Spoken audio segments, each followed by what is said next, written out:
Y ahora saludo a David Saucedo, consultor en seguridad pública. David, ¿qué tal? Muy buena tarde. ¿Qué tal, Alberto? Qué gusto saludarte a ti, al auditorio.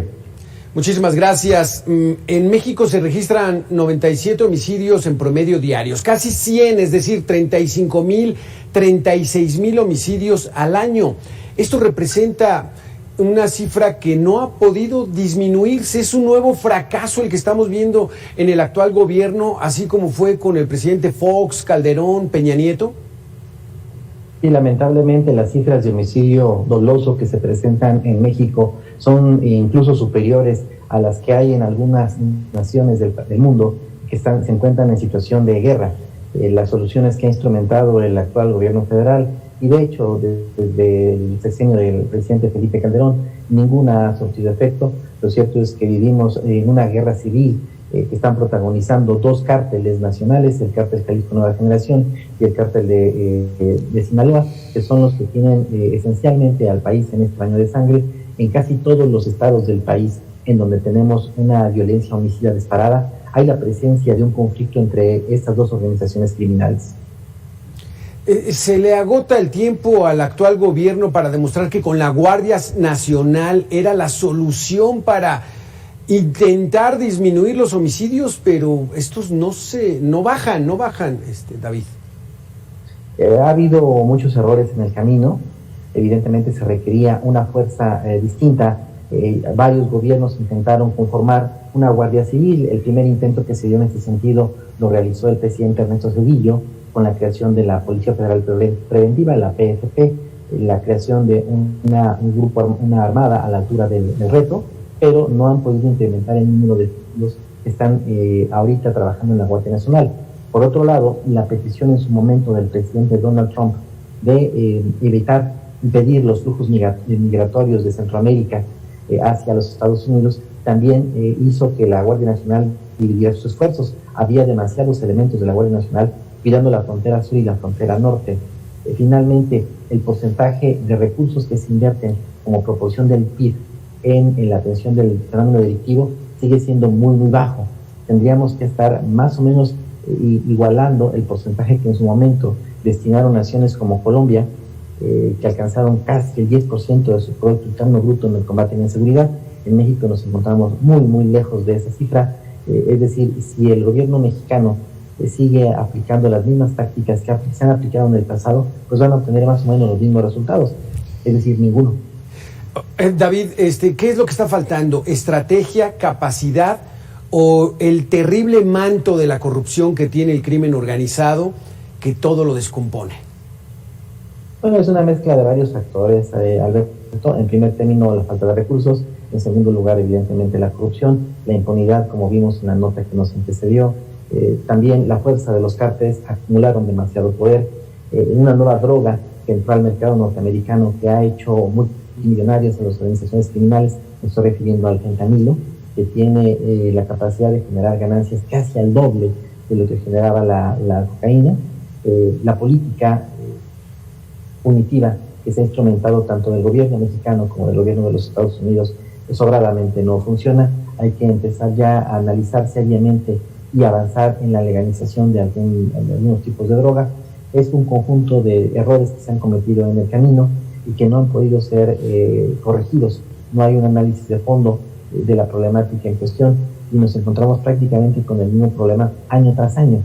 Se requiere necesariamente que las autoridades de Estados Unidos y México se sienten a replantear esta guerra contra las drogas, que ha resultado ser muy costosa. Inicialmente el planteamiento que existía era que en esta guerra contra las bandas criminales, el gobierno de los Estados Unidos iba a poner el recurso y nosotros íbamos a poner los muertos. Pues al final México salió poniendo tanto el recurso como los muertos.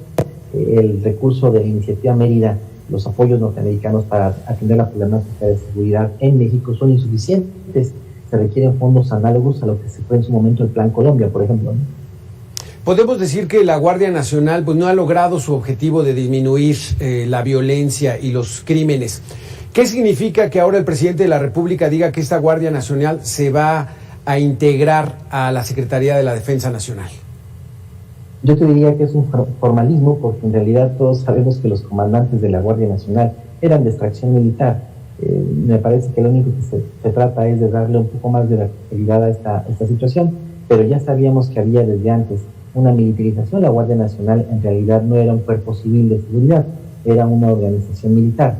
Ahora lo único que se hará es formalizar lo que en los hechos ya existía, para poder canalizar recursos, para poder nombrar comandantes, valorarlos de manera más expedita, para poder integrar los esfuerzos de la Sedena y de la Guardia Nacional. Creo que el presidente se dio cuenta que tener dos brazos armados para combatir al crimen organizado pues resultaba notoriamente disfuncional. Me parece que lo que van a hacer es lo que se ha hecho en otros países, es decir, lanzar a las Fuerzas Armadas en el combate de lleno del crimen organizado. No es la mejor solución, pero es la única que el presidente tiene a la mano para poder enfrentar a grupos de narcotráfico como el Cártel Jalisco Nueva Generación, por ejemplo. Digamos que viéndolo desde el punto de vista optimista, sí vamos a verlo, esto va a ser favorable, que ya formalice que finalmente que las Fuerzas Armadas son las que van a enfrentar a las bandas de criminales organizados. Lamentablemente no. Los elementos del ejército no tienen capacitación ni formación policial ni de investigación. No está en sus cursos, en su formación castrense, nada que nos lleve a suponer que van a poder realizar una labor policíaca a la altura del reto. Me parece que ese es un error de concepción que se tuvo desde el principio, pero lo que buscaron era darle un barniz policíaco a los cuerpos de seguridad. Ahora le van a dar un barniz militar a los cuerpos policíacos, es decir, están tratando de invertir la lógica. No creo que funcione en todo caso ninguna de las dos estrategias. Creo que está destinada al fracaso, tal y como ha ocurrido con los esfuerzos análogos que se han dado en el pasado. Esto ya ocurrió, insisto, en el sexenio del presidente Ernesto Zedillo. No había el número de graduados de academia policial necesarios, suficientes para poder usar las filas de la Policía Federal Preventiva, y lo que hicieron fue pasar, si no me equivoco, fueron como 3 brigadas del ejército, pasaron a la Policía Federal Preventiva de un día al otro. Es decir, esto ya se ha intentado y lamentablemente no funcionó. Dudo que pueda funcionar ahora. El ejército tiene la fuerza, pero no tiene ese adiestramiento de inteligencia que sí lo tienen las corporaciones policíacas civiles. ¿Crees tú que haya un golpe de timón para que en los últimos 3 años de la presente administración otra vez le den el control a la inteligencia civil a estas corporaciones policíacas, o nos vamos a ir con los militares de aquí al 2024? Yo creo que esta participación del ejército en el combate al crimen organizado no es del agrado del gobierno federal, pero sin duda se debe a una petición del gobierno de los Estados Unidos. La DEA, por ejemplo, el FBI, no confían en la policía mexicana, no confían en las dependencias de seguridad pública. Consideran que el único brazo armado que está en condiciones de hacer frente a los narcotraficantes es el ejército, la marina. Pero la marina y el ejército no tienen formación policial, no realizan trabajo de investigación, han con el tiempo tratado de generar áreas de inteligencia policial, pero no han desarrollado todavía las capacidades.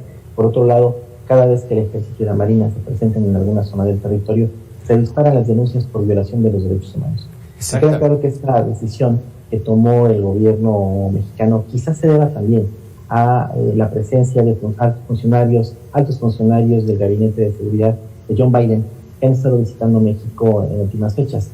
Creo que hay una clamor en los Estados Unidos para detener los flujos de fentanilo, que es una droga de alto poder adictivo, de bajo costo, que está generando estragos en muchas ciudades de los Estados Unidos.